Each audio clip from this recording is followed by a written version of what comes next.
Hello there, my name is Mark Barnabas, your data protection pal, and welcome to a fortnight of cyber security and data protection updates. And before I begin, I would just like to announce that the first learning resource to educate on cyber hygiene and data protection is ready and it's out for sale. You can grab yours today. Just go to my website dataheist.org and I will be able to get them down to you, or you can just ping me directly and I will be able to tell you more on how you can get your hands on one of these. And I'm actually going to talk about it in Leeds later this month. Alright, so let's come to our main topic.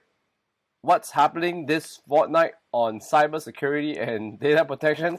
Well, the big news, not so big actually, because it's kind of expected that WhatsApp has been fined 225 million euros by the Irish regulators.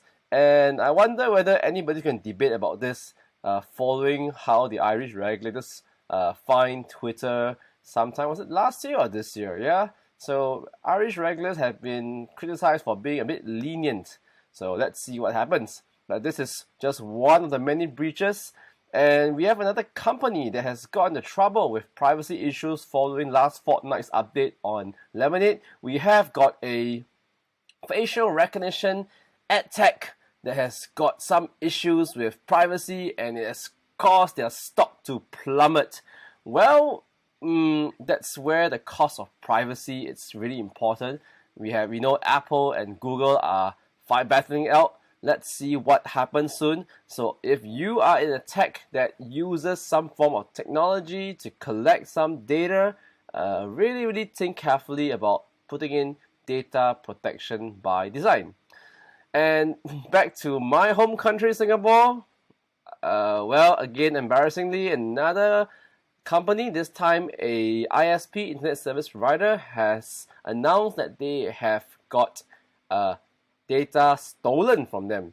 So that's depressing, following another ISP and telco that has also got data stolen from them. I believe it was a week or two ago.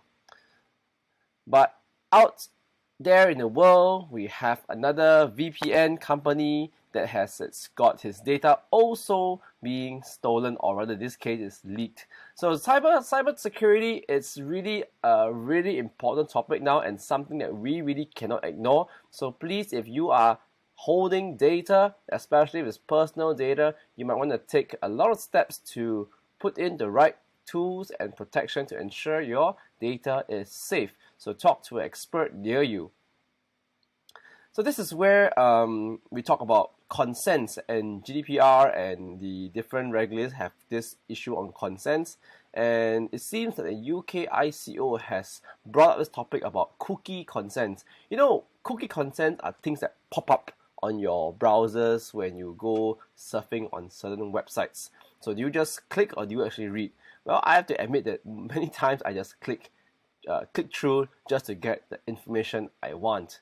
So let's see what the regulators come up to discuss about how they can have something common. Because right now, while many countries have regulations on privacy, we do not have somewhat of a standard, although many countries do use the GDPR as the benchmark, and we'll see hopefully more consistency in the privacy laws following the announcement of the PIPL, the China Personal Information Protection Law, that will be implemented in November this year.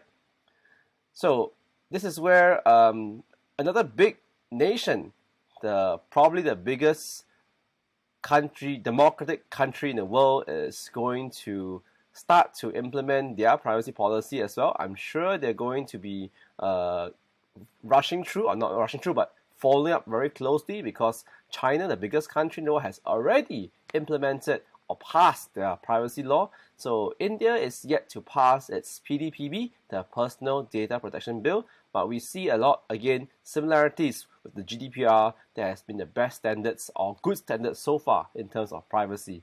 So this is a very good article that I read from Security Boulevard that talks about how they compare the GDPR with the Indian Privacy Bill.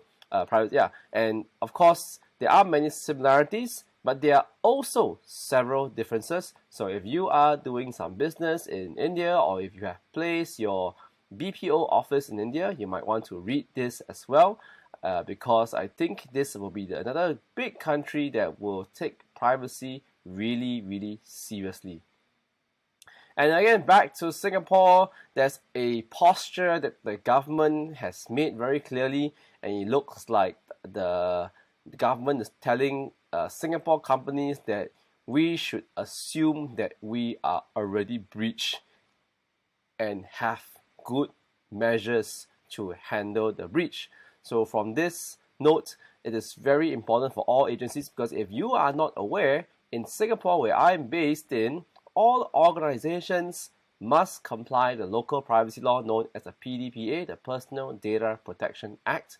And we are a small, tiny country, but yet all companies and all non-profits also have to comply with the PDPA. So this is asking companies to be ready for breach. So are we all ready? So this is where we hope to see more maturity in Singapore on privacy, especially when a lot of companies are putting their data centers here. Is your data center in Singapore? Well, if you are in Singapore, just ping me. I would love to share my game with you. So that's all this fortnight on a fortnight of privacy. So ping me on LinkedIn, Facebook, or check out my channel on YouTube. And remember to like, share, and subscribe. And remember, if you want to find out more about data heist, please also contact me at my email, im@markbarnabas.com, or visit www.dataheist.org. See you then, be good and be safe.